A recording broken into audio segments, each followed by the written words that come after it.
This is the JTV Caribbean News. I am Sean Rose. Craig Cannonier resigned as Premier of Bermuda on Monday, May 19, after a long-standing political controversy turned inside out last weekend. Cannonier issued a statement on Monday saying the so-called Jetgate controversy and consequent allegations had called into question his integrity and leadership, the confidence of his colleagues, and the support of his party, threatening the good work of the government going forward.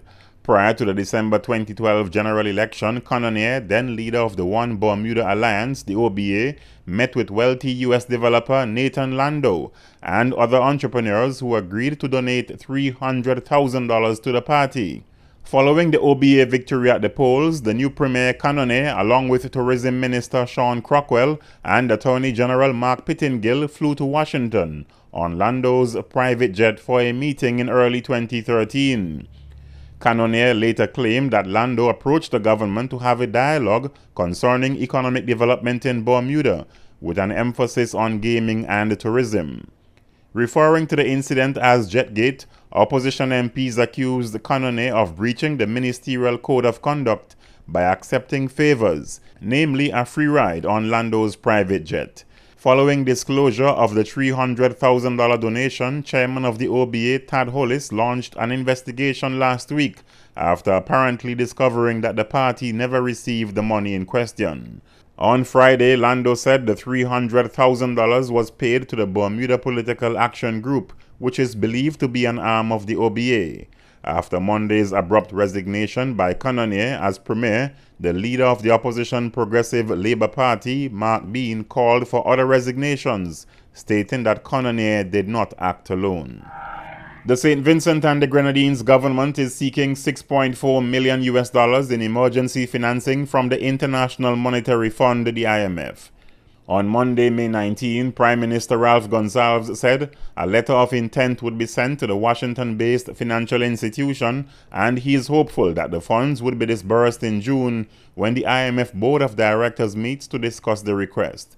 The IMF assistance is expected to meet urgent foreign exchange needs in St. Vincent stemming from the December 2013 disaster and ease the pressure on the country's balance of payments. In 2011, SVG received 2 rapid credit facilities from the IMF because of the destruction caused by the hurricane and tropical storms in that year. Gonsalves said the funds being sought would help the island in its recovery from last Christmas floods, where damages and losses were estimated to be in the hundreds of millions. A senior investigative journalist with the Caribbean Communication Network TV6, Mark Bassant, has been forced to flee Trinidad and Tobago after receiving a number of death threats.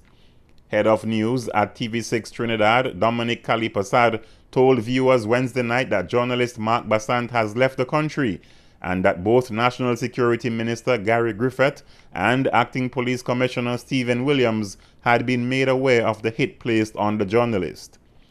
Bassant had received the threats while working on sensitive investigative material, and the Trinidad Express newspaper reported that key underworld criminals had made the death threat against Bassant. Bassant said the entire situation has made him angry that journalists who work on behalf of the people can be threatened like this, and based on the caliber of people involved, it is also a frightening indictment on the law enforcement agency in Trinidad. He also told the paper that the hit against him started at 20,000 TT dollars. Leading songwriters and producers from across the OECS have made a further step towards penetrating the international market. Described as a major success story coming out of the just-ended historic work camp, which ran from May 10 to 12 in Dominica, the participants produced musical compositions which are expected to be released within the next few months. The OECS Export Development Unit says participants produced more than 14 songs, highlighting the creative expressions and the rich reservoir of talent to be found across the OECS. The OECS Export Development Unit organized the 3-day regional songwriters and producers work camp, which was coordinated by Island Network of St. Vincent and the Grenadines.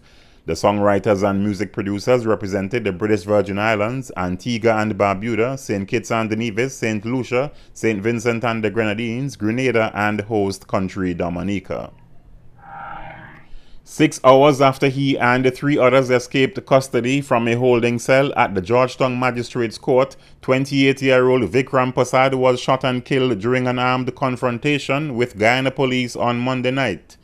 Police said that Prasad was charged with murdering policeman Michael Comabach at his home in September last year. According to Caribbean 360, police had been able to recapture Stephen Bacchus, who was also charged with the murder of Police Constable Quincy Wright in January.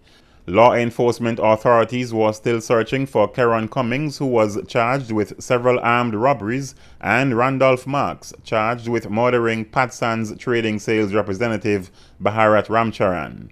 The 4 men had escaped from holding cell at the magistrates' courts by removing the grillwork. Several police officers have been questioned about the jailbreak.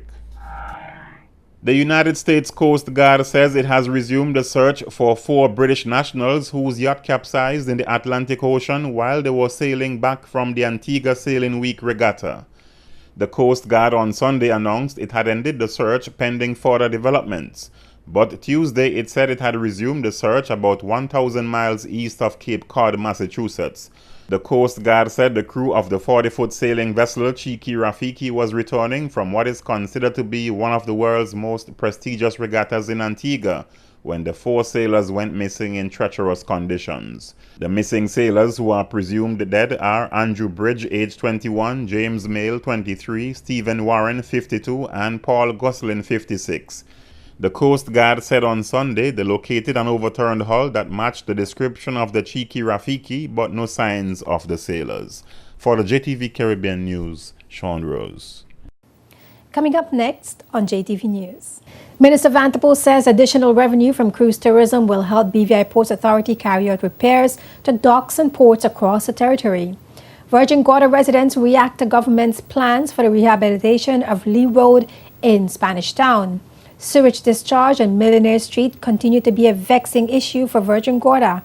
And the third half marathon in Virgin Gorda saw over 80 runners in the event that was more than just a race to finish.